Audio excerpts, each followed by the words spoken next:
Desayunos de Radio Universidad. Un espacio de análisis y reflexión donde la política, lo cultural, lo social y otros temas de interés se abordan con profundidad y criterio. Hoy martes desayunamos con Yenane Villanueva Monge y Ani Pérez.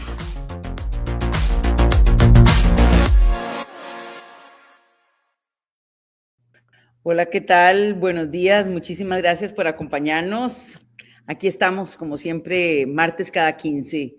Y vamos a hablar de un tema que nos acaparará la atención seguramente en los próximos meses con mayor intensidad. Ya queda poquito. El Tribunal Supremo de Elecciones ya dio el banderazo de salida para la campaña electoral 2026.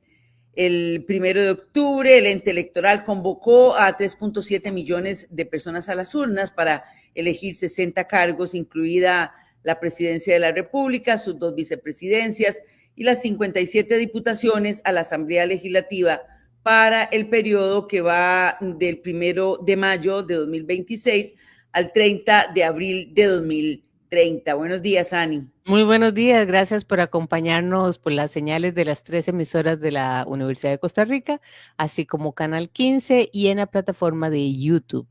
Las votaciones tendrán lugar el 1 de febrero de 2026 desde las 6 de la mañana hasta las 6 de la tarde.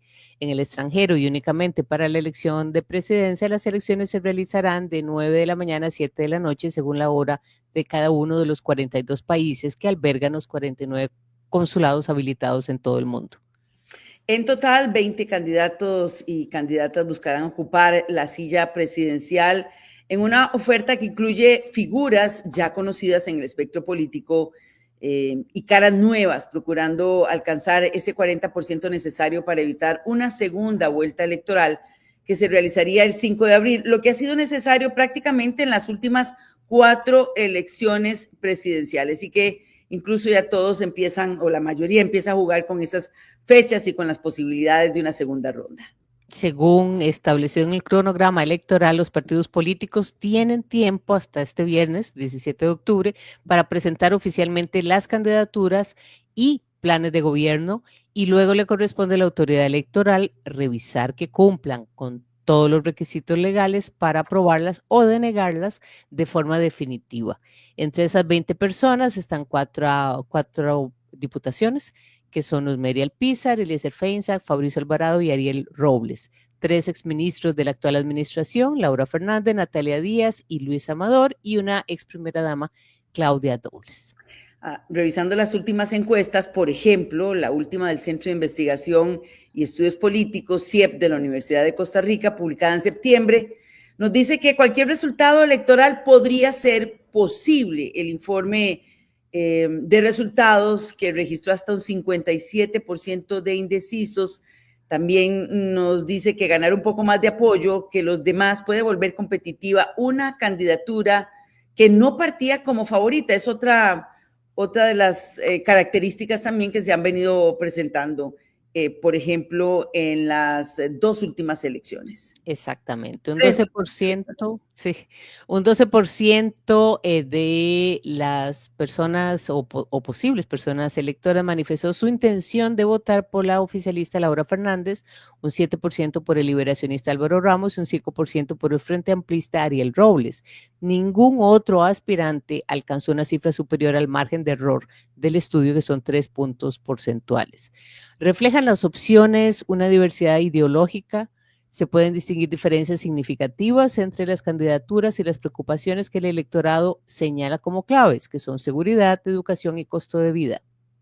Para hablar sobre el tema nos acompaña en el desayuno de esta mañana Roxana Morales, economista, máster en Economía del Desarrollo con énfasis en gestión macroeconómica y políticas públicas, coordinadora del Observatorio Económico y Social de la Escuela de Economía de la Universidad Nacional, ex vicerrectora de Administración de esta casa de estudios y coordinadora del reciente informe sobre dinámicas laborales pospandemia en Costa Rica 2019-2025.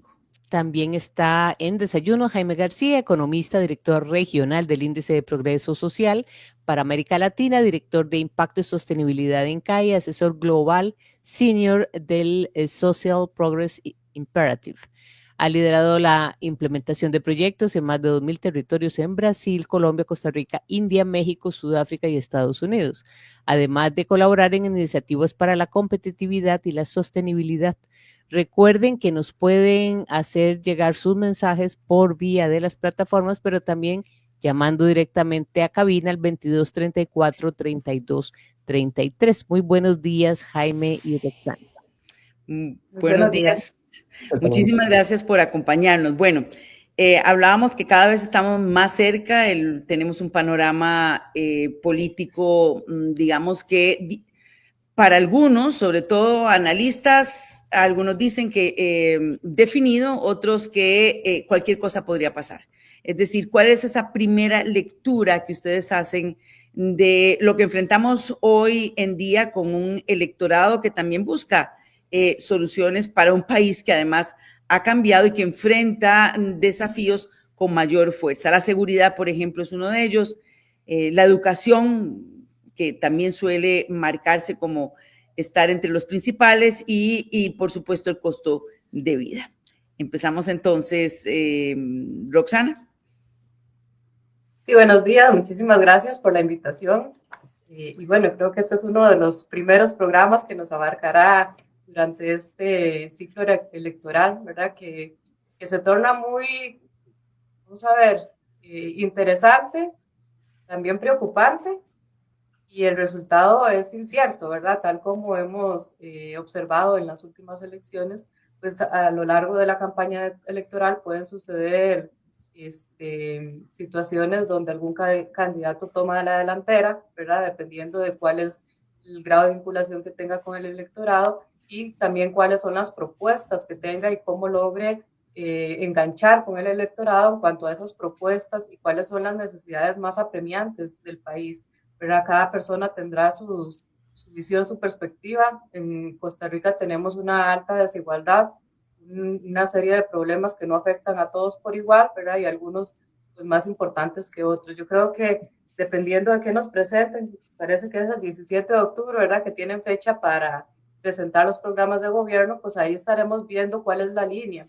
¿Qué es lo que podría preocupar más? Vamos a ver, hay muchos partidos en la contienda electoral y no necesariamente las personas han sido militantes en estos partidos. Es decir, puede ser que surja como lo que tenemos ahora, una persona que llega a utilizar un partido, ¿verdad? Lo que han llamado los más analistas políticos un partido taxi, ¿verdad? O un partido político, y no necesariamente la visión de esa persona refleja lo que, digamos, podría pensar uno que es el partido. Entonces vamos a tener un grupo de personas que van a liderar, pero tampoco conocemos claramente cuál es la visión de esas personas. Quizás conocemos algunos detalles de algunos de ellos, ¿verdad? Por puestos que han tenido en otros espacios, pero también recordemos que un gobierno no se gestiona solo, tenemos equipos de gobierno y cómo se vayan a rodear esas personas de esos equipos también va a determinar mucho el rumbo del país, no necesariamente quien esté a la cabeza. Y bueno, yo creo que va a ser un reto muy interesante analizar esos programas y cuáles son las propuestas que nos traen por tantos retos que tenemos en este momento. Jaime. Bueno, quiero verlo desde una perspectiva un poco optimista y me refiero a la incertidumbre. El que no sepamos quién vaya a ganar también es un indicador de que es una democracia funcional. Las democracias que funcionan, que son vivas, pues hay un alto nivel de incertidumbre y son en las elecciones donde se da ese espacio de competencia política en donde ya uno va descubriendo quién gana. Les comento, yo ya soy ciudadano costarricense, pero soy mexicano. Me tocó vivir muchas elecciones en México en donde uno ya sabía quién iba a ganar. Prácticamente votar era nada más un trámite. Pero cuando uno compara los regímenes que tienen democracias completas, como las define The Economist, uno encuentra que ahí existe esa incertidumbre. Entonces, si uno ve los datos del CIEP, un 57% de indecisos que todavía no saben por quién votar, deberíamos de verlo como algo positivo. Ahora, lo que sí, por desgracia, se ve como una tendencia, y es una tendencia que llevamos ya jalando desde hace varias décadas, es el abstencionismo, la poca participación. En los 80s, la democracia costarricense tenía tasas de participación cercanas al 80% y ha venido cayendo una tendencia muy fuerte. Ahí sí es preocupante. Eso debería ser un factor de alerta para todos nosotros, independientemente del partido político. Que sigamos emocionados por participar en esto, en esta democracia, es y debe ser una urgencia para cualquier participante y actor político.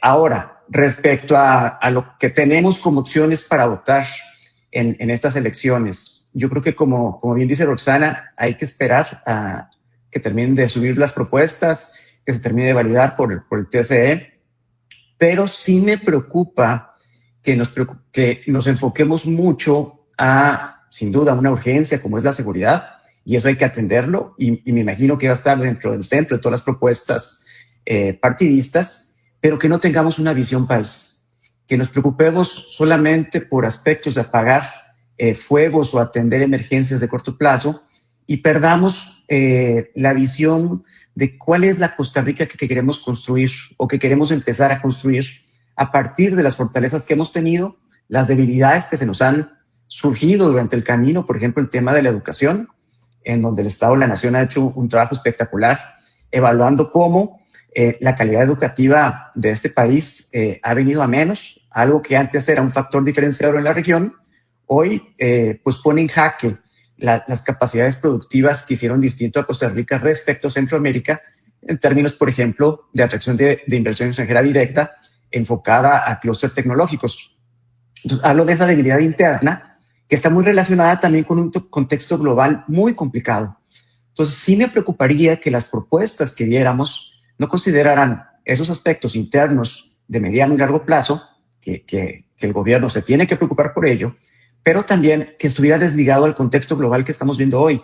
Costa Rica no vive aislada del resto del planeta. Muchos de los fenómenos que estamos viendo que nos están afectando, la misma inseguridad, es parte de un factor global, de un reacomodo de las cadenas productivas del mercado ilegal de drogas a partir de la pandemia, pero no solamente es eso, es el nuevo reacomodo geoeconómico, el cambio demográfico, el cambio climático que está afectando los precios de muchos productos agrícolas. Es decir, yo espero que quienes estén trabajando con los candidatos realmente tengan propuestas que nos hagan emocionarnos de la Costa Rica que quieren construir en términos de un mundo que es distinto al de hace algunos años y también en términos de cuáles son esas urgencias, pero también cuáles son esos cambios estructurales que necesita el país para seguir creando prosperidad. Roxana, en ese marco de la discusión sobre modelo de desarrollo, expliquemos a nuestra audiencia, desde el observatorio y como experta en economía, cuáles han sido esas opciones de modelo de desarrollo. En el último tenemos como 30 años, y qué tipo de discusiones debería plantearse en los debates o la gente poner atención sobre lo que digan las personas candidatas. Sí, yo creo que es una pregunta muy importante precisamente porque lo que menciona Jaime, que al final lo que nos interesa como país es cuál es la visión, cuál es el modelo de desarrollo que tenemos y a partir de ese modelo aplicamos políticas. No podría ser al revés porque si no lo que nos sale, ¿verdad? Es un conjunto de acciones que no nos llevan a ningún lado de manera permanente. Es decir, podemos solucionar problemas de muy corto plazo, pero al final si no están encadenadas esas acciones al resto de la economía, al resto del modelo que nosotros queremos como país, pues se nos va a complicar un poco. Y pensando también que, ¿verdad? Siempre se ha dicho, el gobierno al final tiene casi que 3 años de mandato, el primer año se acomoda y el último año ya va de salida, entonces es muy poco el tiempo que tienen los gobiernos para implementar acciones y lo peor que podríamos hacer, también como lo han venido diciendo los del Estado de la Educación, es tomar y el país de cero y empezar porque no les va a dar tiempo de terminar, sino más bien es cómo vemos todas esas fortalezas que tenemos, cómo mejoramos en algunas condiciones y pues en otras sí tenemos que iniciar cambios estructurales porque los cambios estructurales no se dan de la noche a la mañana, es decir, tiene que ser un proceso paulatino y hay muchos que deberían haberse empezado a dar ya hace rato y hemos quedado, digamos, atrás. Entonces, ese modelo de desarrollo, cuando nosotros hablamos digamos, de este término, es más cómo queremos o cómo visualizamos una economía nacional y cómo queremos verla, ¿verdad? Y ese cómo queremos verla es qué acciones tomamos para luego llegar a esa digamos, visión que tenemos o a esa propuesta que tenemos. Entonces nosotros históricamente hemos tenido un sector muy importante, ¿verdad? Que es el sector exportador. Hemos venido impulsando significativamente la atracción de inversión extranjera directa y hemos sido un país donde nos hemos concentrado en desarrollar actividades de este tipo. ¿Cuál es el problema que veo yo? Que nos hemos abandonado el otro sector. Es decir, el otro sector viene creciendo, que es el más de base nacional, pero con un dinamismo mucho menor que lo que crece en las zonas francas. Y también tenemos un modelo de desarrollo país donde tenemos que la mayoría de impuestos se cobran a zonas a régimen definitivo, es decir, las empresas de base nacional y las de zonas francas no. Entonces tenemos una carga tributaria que no nos ayuda a cubrir los gastos del Estado. Es decir, vamos a tener crecimiento económico significativo, pero las áreas que crecen más no están aportando lo suficiente al fisco y tenemos gastos importantes que realizar y no los estamos cubriendo. ¿Y qué es lo que pasa? Nos estamos endeudando, ¿verdad? Para cubrir esas necesidades. Entonces hay que analizar cuál es ese modelo integral de desarrollo que tenemos, cuáles son los aportes que tienen. Si bien es cierto, tenemos un crecimiento significativo, pero tenemos una dualidad económica significativa en la economía, es decir, se ven unos sectores mucho más relegados y otros creciendo a ritmos muy acelerados, y eso es lo que genera muchas desigualdades en el país. En los últimos días se ha informado que Costa Rica ha incrementado su nivel de ingreso per cápita, ¿verdad? Pero no necesariamente ese mayor ingreso es que todos estemos mejor, ¿verdad? Sino que hay algunos que están mucho mejor y en promedio todos están mejor, pero no necesariamente. Entonces lo que tenemos que es ver cómo generamos una economía más inclusiva, donde más personas se estén beneficiando del desarrollo, ¿verdad? Y no solamente un grupo en particular. Entonces ese es el modelo que nosotros tendríamos también que revisar. Jaime. Sí. Jaime. Yo creo que Roxana lo puso tal cual. Tenemos crecimiento económico, pero no necesariamente estamos creando prosperidad. Y ahí dio en el punto, Roxana, porque eso es parte de las iniciativas que nosotros hacemos desde el Índice de Progreso Social, en donde formamos parte de este movimiento de más allá del Producto Interno Bruto. Entendemos que el crecimiento económico es clave, es importantísimo para generar prosperidad, pero hay calidades de crecimiento económico. El crecimiento económico que deberíamos de buscar es como dice Roxana, que sea incluyente, que sea sostenible en el tiempo, que no solamente sea un año que tuvimos 5% y después regresamos al 2-3% que hemos tenido en los últimos años. Lograr este tipo de crecimiento económico requiere sí una visión país, pero también requiere tener como objetivo no solamente el gasto del gobierno, sino la generación de empleo de calidad, empleo formal. Y es ahí donde hemos encontrado que también hay una tendencia en el país en donde la informalidad, y para darles un dato, la informalidad no agrícola, si lo comparamos con otros países similares a nosotros, en términos de índice de desarrollo humano, por ejemplo, como Chile y Uruguay, Costa Rica tiene 35.91% de empleo informal, no agrícola. Comparado con Chile, que tiene 26.50%, Uruguay 21.65%. Estos son datos del OIT para tener estandarizada la comparabilidad. Y Costa Rica lleva prácticamente desde el 2012 atorado en ese indicador. No hemos logrado disminuir la informalidad. Claro, no somos, por ejemplo, si lo comparo con mi país, que es México, ahí es 51.83%. Estamos todavía muy lejos o alcanzar los niveles de Guatemala, que está arriba del 60%. Pero pensando en el tipo de país que queremos construir, ese indicador es clave. Porque el empleo formal me garantiza tener acceso, por supuesto, a la caja, me ayuda a tener ahorros, me ayuda a poder acceder a tener una hipoteca, a comprar una casa, darme estabilidad, alcanzar otro tipo de condiciones para prosperar como individuo y como familia. Lo que diferencia a los países que tienen mejor calidad de vida, llámese por ejemplo Noruega, Alemania, Canadá, Australia, Japón, etcétera, es justamente que la informalidad es muy pequeña. Jaime, disculpe, sí. pero bueno, en estos días se habla con mucha alegría desde el gobierno de que tenemos apenas o hemos bajado a un indicador de desempleo de 6% apenas y que la inflación es baja. Es decir, que los indicadores muestran una realidad, pero el componente de la desigualdad que mencionaba Roxana hace que no sea igual para todos. ¿Cómo analizarlo? Cuando a la gente le dicen, bueno, es que tenemos el desempleo más bajo de la historia y la inflación más estable y mejor. ¿Por qué no se traduce o la gente no siente que se traduce en beneficio? Sí, hay dos aspectos clave. Las estadísticas tienen su metodología para el cálculo. Si uno mide el desempleo, como se está midiendo desde INEC, claramente el desempleo ha bajado. Pero lo que mide la tasa de desempleo, que es un estándar a nivel global, es el porcentaje de la población que está buscando un empleo. Si dejo de buscar, ya no aparezco como desempleado.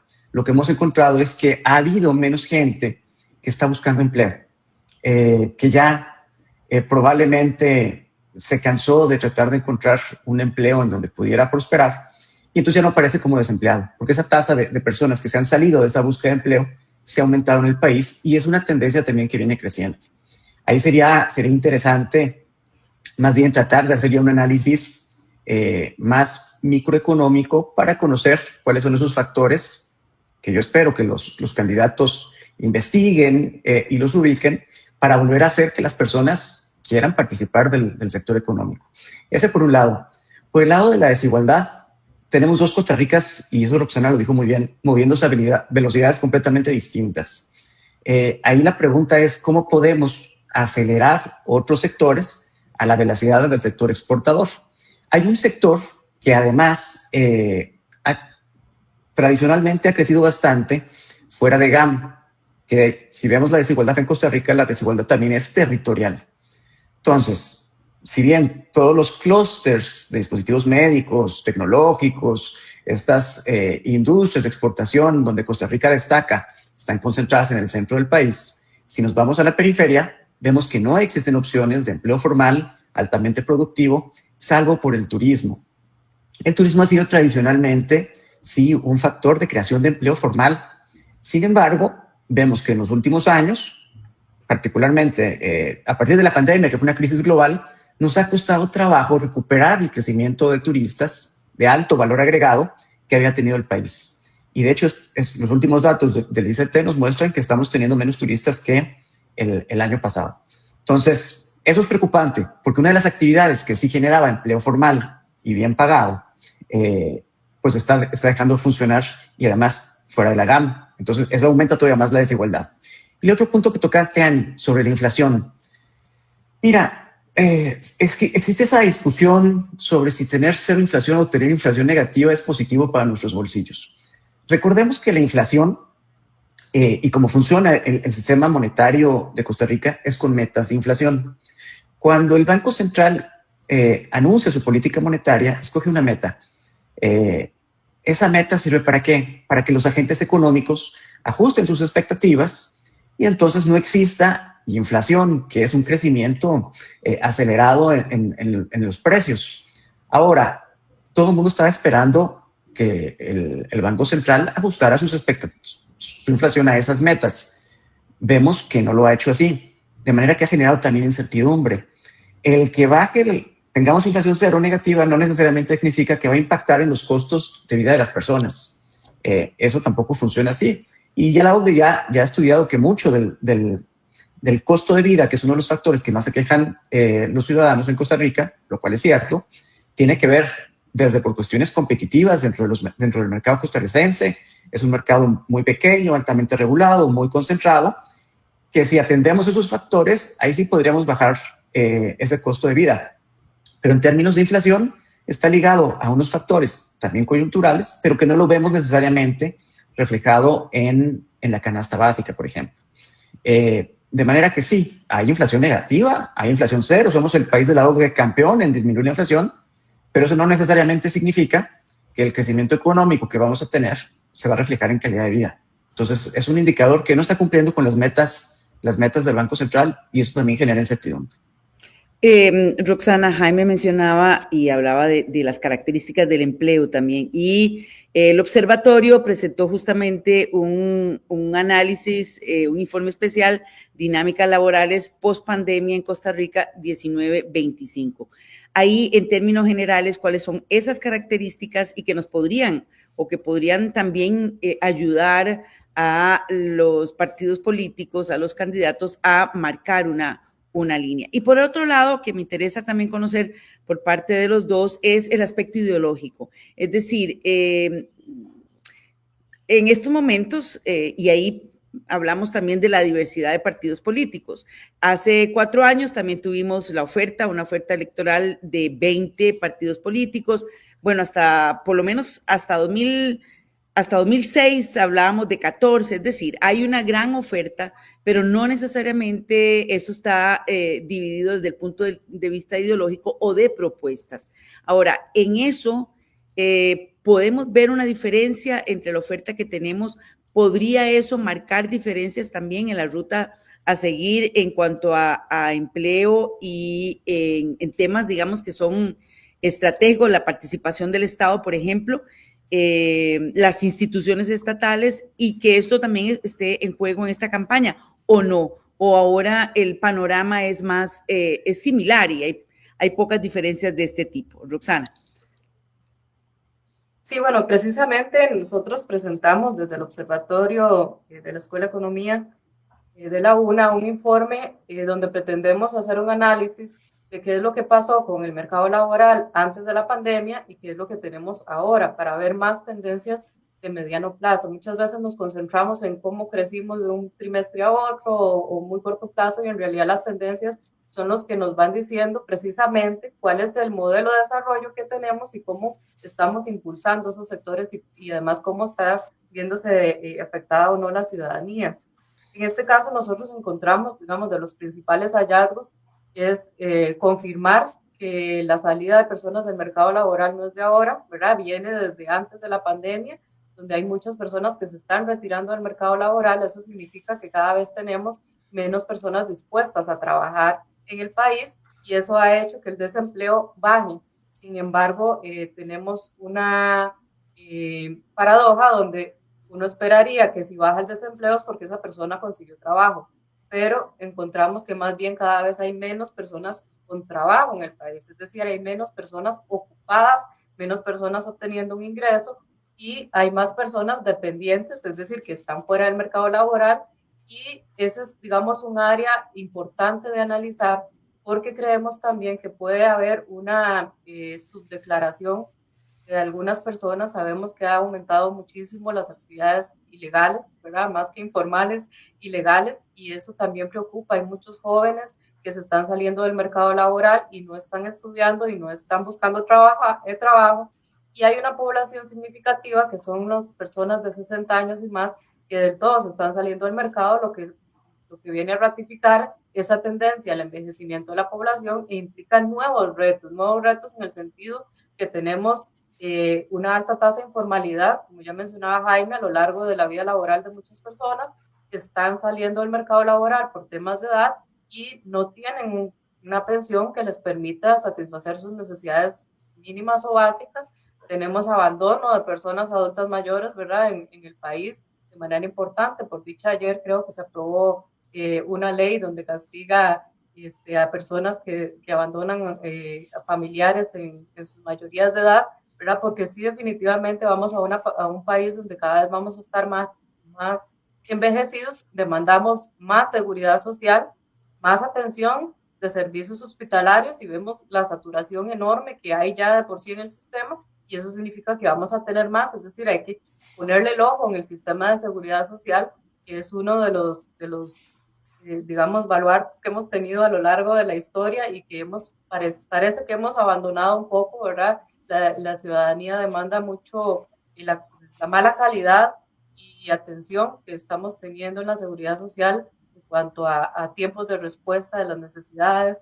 Entonces, hay una serie de retos que tenemos. Otro de los retos importantes tiene que ver con la población joven, ¿verdad? Población joven me refiero a los que los estudiantes pandemia, ¿verdad? Que es lo que nosotros también hemos llamado la atención, donde la calidad educativa bajó significativamente. Ya el Estado de la Educación lo menciona, tenemos estudiantes llegando a la universidad que no saben hacer una interpretación analítica de un texto, ¿verdad? Una interpretación mínima, y queremos formar profesionales en áreas STEM cuando las condiciones que traen los estudiantes de la educación primaria y secundaria son muy bajas. Entonces tenemos un doble reto donde cómo logramos que la población joven estudie pensando en un modelo de desarrollo donde vamos a necesitar población más capacitada cuando esa población no se ha capacitado lo suficiente, y que eso no se resuelve de la noche a la mañana, ¿verdad? Y más bien hemos estado en un gobierno donde ha venido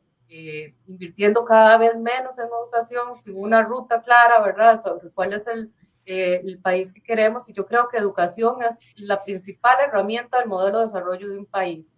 Si nosotros no concentramos, digamos, acciones en esta área, difícilmente vamos a poder lograr alcanzar ese desarrollo que queremos, y vamos a generar muchísimas más desigualdades de las que ya de por sí tenemos.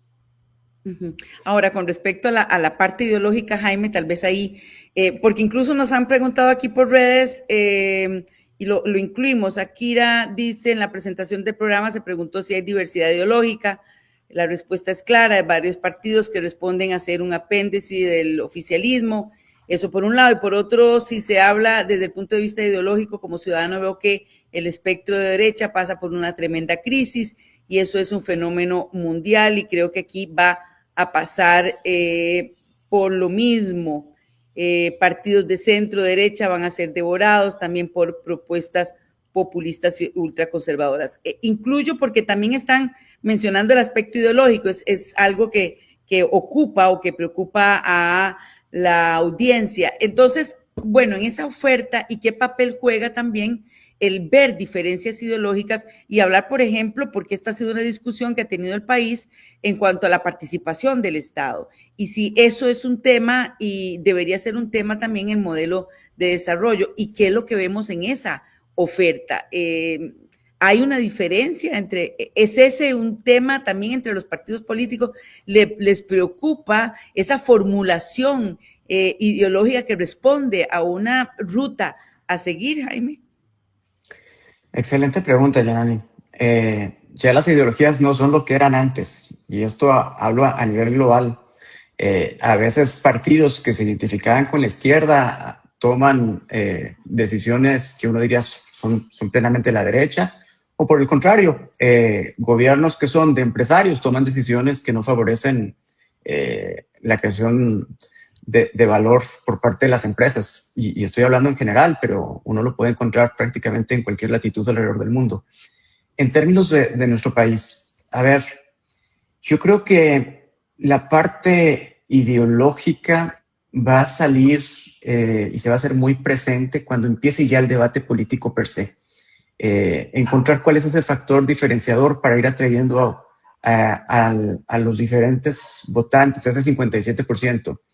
Ahora, dentro de las propuestas, habría que ver qué tanto la parte ideológica realmente está impactando en esas propuestas, más allá de ciertos matices. Más bien, a mí lo que me preocupa es que tengamos un poquito de lo mismo en todos los espectros, nada más con pequeñas diferencias.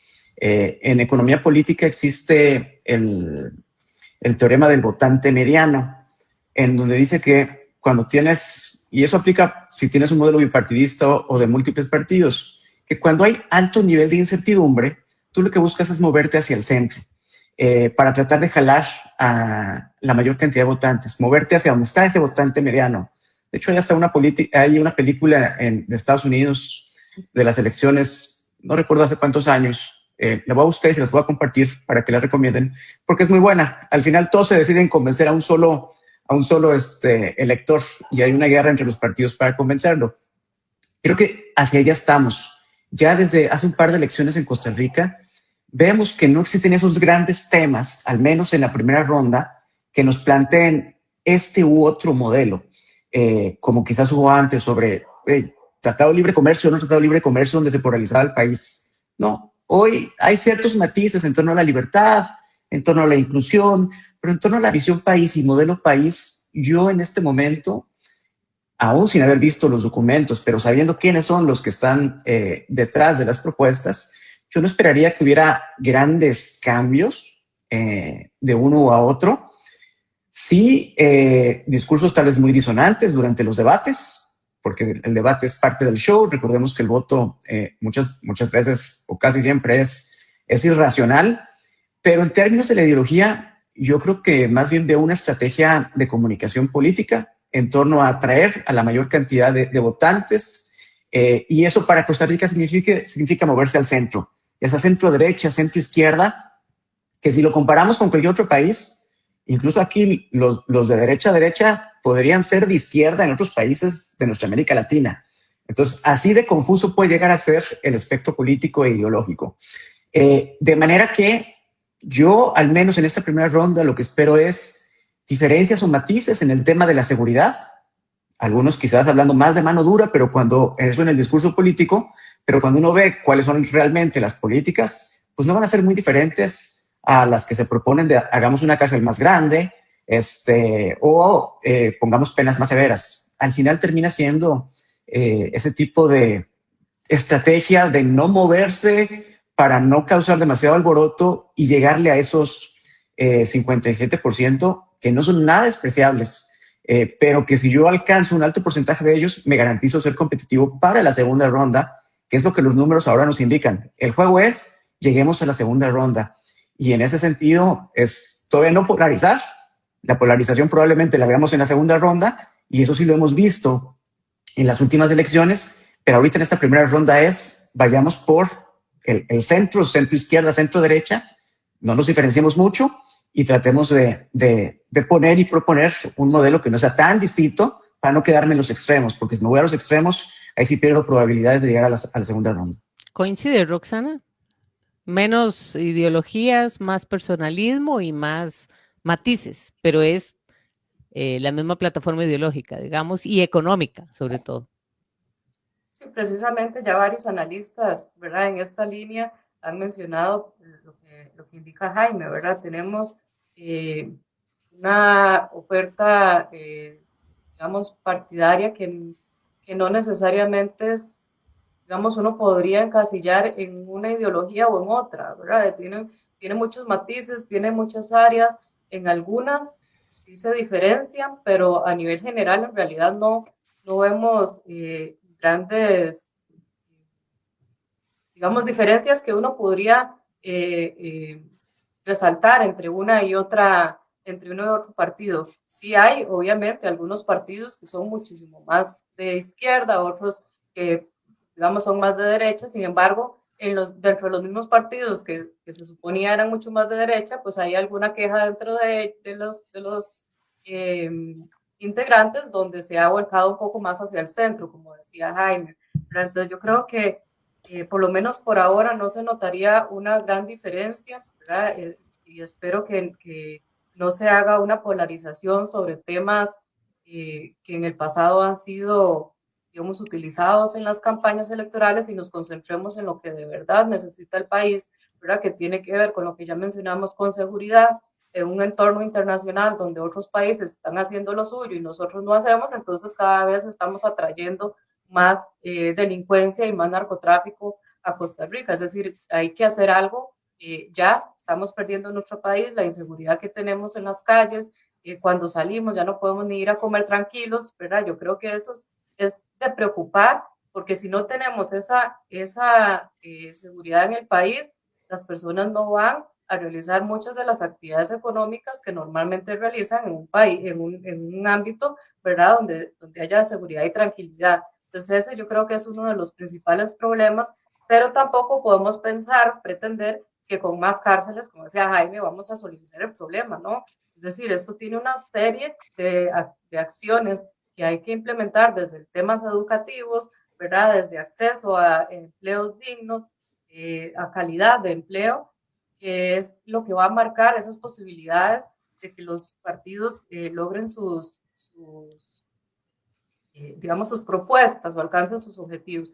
¿Qué es lo que me preocupa a mí también, verdad? Normalmente hemos visto muchos gobiernos hablar de hacer mucho, pero ¿con qué? Es decir, ¿con qué recursos los van a hacer? Porque hay muchas propuestas que requieren más recursos. Si hablamos de seguridad, tenemos que invertir en seguridad. Si hablamos de educación, tenemos que invertir en calidad y en cantidad en educación. Si hablamos de seguridad social, tenemos que invertir más. Vean que ahorita tenemos un sistema donde ya las ayudas que se le dan a las familias por el cuidado de personas en enfermedades terminales, pues ya se agotó el recurso. Entonces tenemos que invertir más y para invertir más ocupamos más recursos. Y normalmente, ¿qué es lo que tenemos en propuestas a veces populistas? Vamos a recortar impuestos, vamos a reducir cargas sociales, bueno, ¿y cómo vamos a cubrir el resto de acciones que nosotros tenemos? Es decir, ¿cómo vamos a compensar si queremos recortar cargas sociales para las empresas, ¿verdad? ¿Cómo vamos a cubrir más seguridad y más educación? Entonces, yo creo que es importante que las propuestas vengan claras de dónde van a obtener los recursos con los cuales pretenden realizar esas acciones, porque si no vamos a terminar en propuestas, ¿verdad? O en compromisos que no van a poder ser cumplidos o que va a deteriorar la economía nacional si no se logra, ¿verdad? O sea, más endeudamiento si no se logra crear fuentes de ingreso para poder financiar las propuestas de campaña. Incorporamos algunos comentarios, Yenani, tal vez. Gracias, don Carlos López nos dice que muy equilibrado este panel y nos felicita por la capacidad y responsabilidad informativa de equilibrar programas con personas invitadas no casadas con ideas o posiciones ideológicas. Ese es nuestro objetivo y sobre todo durante este proceso de campaña electoral, ¿verdad, Yenani? Vamos a hacer una revisión a partir de planes de gobierno, que por eso estamos esperando que se presenten el viernes y para que sea la voz de cada agrupación política y de cada persona candidata a la que vengamos a discutir aquí en diferentes paneles con diferentes voces expertas en cada uno de los temas. Doña Elena Campos dice, ¿por qué si hay más oferta de partidos ha aumentado el abstencionismo? Jaime. Excelente pregunta. Tiene mucho que ver con ese desencanto de los resultados de la institucionalidad, también ligado con el desencanto con la democracia, esto a nivel global, pero particularmente en América Latina. Cuando uno ve los datos del Latinobarómetro en términos de confianza en las instituciones, en las empresas, en la familia, uno encuentra que en prácticamente todos los países de Latinoamérica existe un mayor desencanto, menos confianza en las instituciones públicas, en los representantes políticos. Los peores evaluados suelen siempre ser los partidos políticos, después los poderes legislativos y así sucesivamente. Hemos encontrado, y esto va de la mano, con ese crecimiento económico que no genera bienestar o progreso social. En la primavera democrática de América Latina, donde Costa Rica fue una excepción, porque siempre se mantuvieron como un país democrático, lo que vimos es que se hicieron los arreglos institucionales para una democracia participativa, pero no se hicieron los arreglos para ser más competitivos económicamente. Entonces, fuimos creciendo solamente porque fuimos agregando más insumos para producir, más mercados al abrirnos al mundo, más personas jóvenes para trabajar, más inversión, pero no necesariamente lo hicimos de forma más productiva para que eso realmente se reflejara en los bolsillos de las personas y en su calidad de vida. Eso simplificando cómo funciona el crecimiento económico. Cuando empiezan las grandes recesiones, la del 2008 y ahora particularmente la del COVID, ahí vemos que las tasas de crecimiento económico fueron disminuyendo. Los beneficios fueron captados por los sectores más competitivos, que están más abiertos al mercado, pero el grueso de la población en prácticamente todos los países pues no se beneficiaron de esos aspectos. De manera que sí, tenemos democracia, pero la democracia no resolvió mi calidad de vida. Por eso existe esa tensión hoy día y esa discusión sobre si ese modelo de elección de gobierno realmente es el que mejor resuelve mis necesidades materiales. Y eso en Costa Rica, si bien no ha sido tan fuerte esa discusión todavía, porque además Cuando uno lo analiza estadísticamente, y eso lo hemos hecho ya desde hace varios meses, el modelo democrático es el que más te garantiza el crecimiento y sostenibilidad en el mediano y largo plazo. En el corto plazo puede tener sus problemas. La pregunta no es democracia sí o no, sino democracia mejor cómo. Y yo creo que esa debe ser algo que tengamos siempre presente aquí en el país. Pero aquí también se ha visto... Debería quedar claro a las personas que en el autoritarismo no hay, es decir, no hay ese beneficio que la gente aspira. Estadísticamente, Ani, analizamos datos desde 1750, ahí con un equipo en INCAE, datos de democracia y datos de desarrollo económico, tanto económicamente y socialmente. Y esto a nivel global, 170 países. Y lo que encontramos es que los países no democráticos que lograron crear progreso social y desarrollo económico son los raros. Son outliers en términos estadísticos. O sea, en el 98 o 99% de las probabilidades en promedio, si tienes un régimen no democrático, jamás vas a llegar a ser un régimen que sea como Singapur o que disminuya la pobreza como China, que suelen ser los ejemplos que los que están en contra de la democracia siempre dicen. Vamos a hacer Singapur. No, Singapur es un caso muy raro, estadísticamente es muy atípico y en América Latina nunca lo hemos tenido en mediano y largo plazo. Entonces la democracia sí me garantiza ese crecimiento y es estadísticamente hablando, ojo. Pero cuando la democracia no es eficiente, cuando vemos que no se está generando el empleo y la calidad de vida que uno quisiera, pues uno se empieza a preocupar. De hecho, aquí en Costa Rica, cuando vemos las tasas de abstencionismo a nivel cantonal, vemos que los cantones con el mayor abstencionismo desde las últimas 2 elecciones son los cantones que menos progreso social o que menos desarrollo humano tienen. Es decir, es gente a la que no le ha funcionado ni el modelo país ni la institucionalidad. Y entonces ya no sienten el por qué participar si eso no me funciona. Y ese es el peligro de que se debilite la democracia que hemos construido. Ahora, hablábamos de ¿cómo decirlo? ¿Cómo plantearlo? Porque Jaime lo mencionaba, cuando se hacen encuestas y cuando se valora lo que representan las instituciones, tenemos a una asamblea legislativa que siempre va por debajo y va disminuyendo. Pero por el otro lado, y se nota más en esta elección, hay una valoración de lo que puede significar llegar a la asamblea legislativa o tener el poder en la asamblea legislativa frente a un debilitamiento de la presidencia de la República. Entonces hay una pugna también de cómo dominar el Congreso para incluso desde ahí generar diferencias o cambios en el país. Ahora, ¿cómo explicamos esto? ¿Cómo lo explicamos en términos, en términos reales? Es decir, en lo que estamos viviendo en este momento y el peligro que puede representar, Jaime. Y bueno, primero Jaime, que estábamos en esto hablando de este tema. Bueno, a ver, algunos lo ven como un peligro, otros lo ven como una oportunidad, dependiendo de qué lado del espectro estén o de sus preferencias.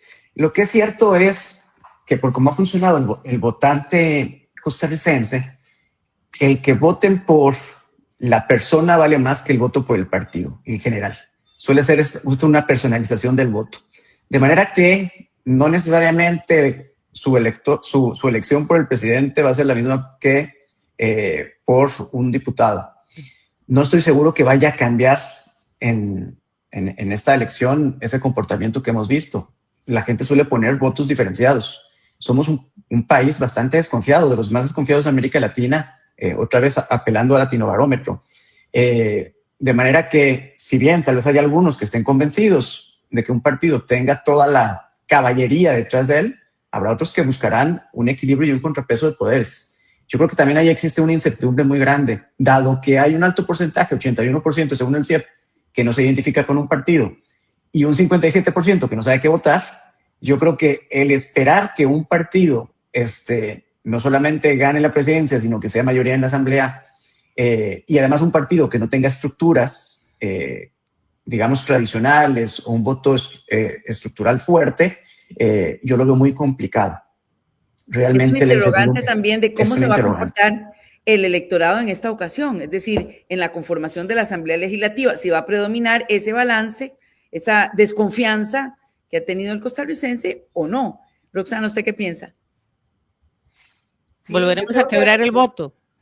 Es muy difícil, vamos a ver, el bipartidismo o cuando las personas creían en un partido y ciegamente en los que estaban dentro del partido, yo creo que eso ya no existe, ¿verdad? Como decía Jaime, ahora nos fijamos más en las personas, en quiénes son y votamos por esas personas. Es más, a veces estamos votando a una persona y no sabemos de qué partido es porque andan deambulando por todos los partidos, ¿verdad? Entonces, se ha convertido en esto que decíamos ahora, que no hay un partido donde hayan ideologías claras, porque si yo ando deambulando por diferentes partidos, significa que no hay ideologías claras dentro de los mismos partidos, y más bien pelean entre ellos y crean un nuevo partido, pero en la misma línea ideológica. Ahora lo que hacen es dividirse en lugar de generar opciones distintas para el electorado. Entonces, al final terminamos nosotros votando por personas y con el sistema democrático que tenemos nosotros es interesante, porque incluso no estamos,